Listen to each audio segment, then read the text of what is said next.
Last week, it was reported that you have extensive stash, in fact, of video, emails, and other forms of documentation, emails and all sorts. Tonight, you've shared. Let's take a look at one of this video.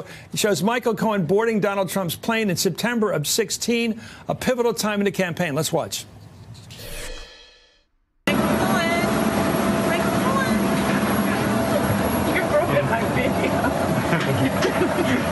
My #1 photographer, man. You were on my video, just so you know.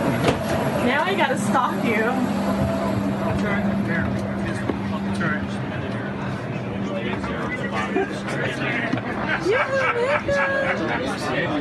Michael, say bye.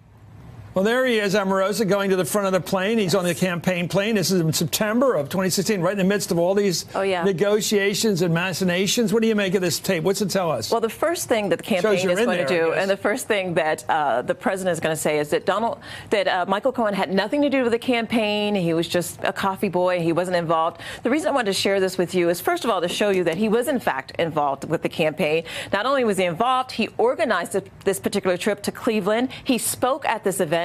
And then, as you could see us horsing around kind of after on the plane, and he said and met with the president during that trip. He was very involved. He was directing some of the things that were happening, and he was impacting the decisions that the president made, as well as the president telling him to fix things. Okay, give me a preview of coming attractions.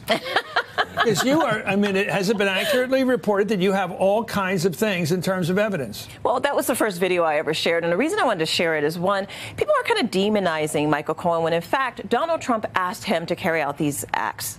And I think that's important to note. Do you know that the president told him to lie about the purpose of paying off those women, that it was really a campaign contribution? Well, I can't say if he asked him to lie, but he certainly asked him to protect Donald Trump, to protect him from his wife, to protect him from the country, and help him to get elected by hiding these lascivious Did he know about the Trump Tower meeting in June of 2016 with the Russians? I believe so. And as Michael Cohen has stated, how do you know? Michael Cohen was very involved in helping to organize this. But not only that, during the campaign, you know that as a fact? I know that to be a fact. But also during the campaign, Donald Trump didn't hide his affinity for Russians. And I think it's ludicrous for people to say that we didn't hear about his desire to have a relationship with Putin during the campaign. Was it part of the scuttlebutt of the campaign that he was trying to get dirt from the Russian government?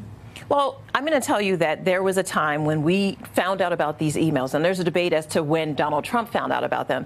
But what's interesting is... You mean about the hacking of the DNC? The hacking of the DNC. Yes. And that's a big part of the Mueller investigation. So I'll be very careful there, because I have certainly been participating with them and cooperating with them.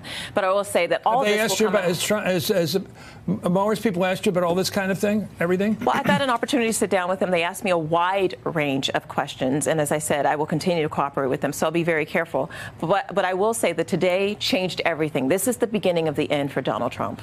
Why? Because he knows that the person who knows everything about him, about his relationships with these women and others that people may not know about, are going to come to light. Let me go to Ken on this whole thing, and I'm going to go around the room here, because I think this guy knows a lot, and I get the feeling that his charges are light. I mean, he is a felon now. He can't vote. He can't be in a jury. Can't run for office, although that thing was not on the horizon for a while now. But Michael Cohen knows a lot. And if Omarosa's backing us up and everybody else, this guy was very much on the inside of everything with Trump.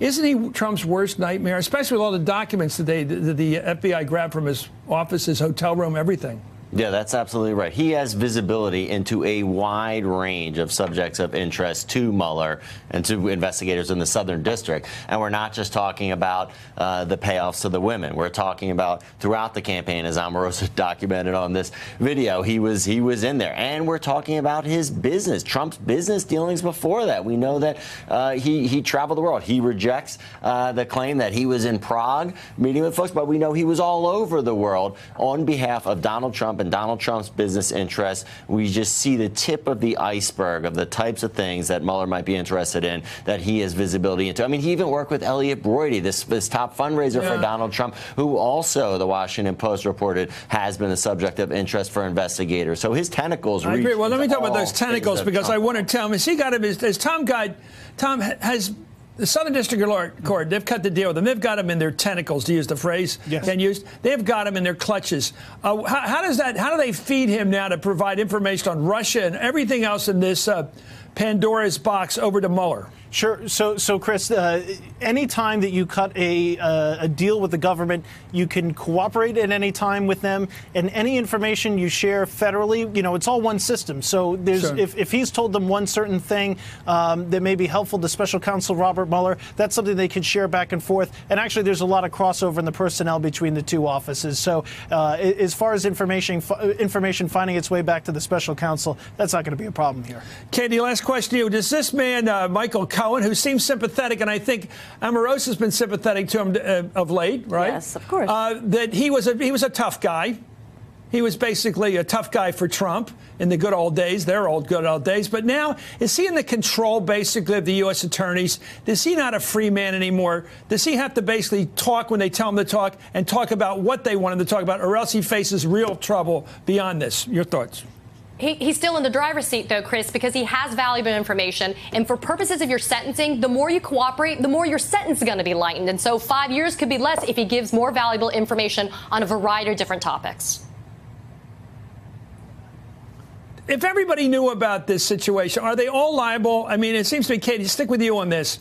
How many people knew about it besides Trump and his fixer lawyer? Just the two of them? The amount of money, the payment, the deal they made to shut them up, to quiet them, to hush them up so that he could get through the election, get through the night, basically? Well, remember, you also have Keith Davidson, who was the former lawyer that represented both Karen McDougal and Stormy Daniels. And so there's more people, including Keith Davidson, that have had information that would implicate Donald Trump as well. Additionally, Chris, campaign finance laws speak to who has liability in this case, and it's the candidate in this case. Cohen is actually singling out the candidate, but a treasurer of a campaign committee also would have liability for an illegal transaction like that, and there could be others on the campaign. How much did you know? Well, I'll tell you, I was on the receiving end of one of these hush deals where Laura Trump called me to offer me a cushy job, $15,000 per month. $180 a year. Not say anything against this president. So they're in the business of trying to silence people and using campaign dollars to do that, which is illegal. Hey there, I'm Chris Hayes from MSNBC. Thanks for watching MSNBC on YouTube. If you want to keep up to date with the videos we're putting out, you can click subscribe just below me or click over on this list to see lots of other great videos.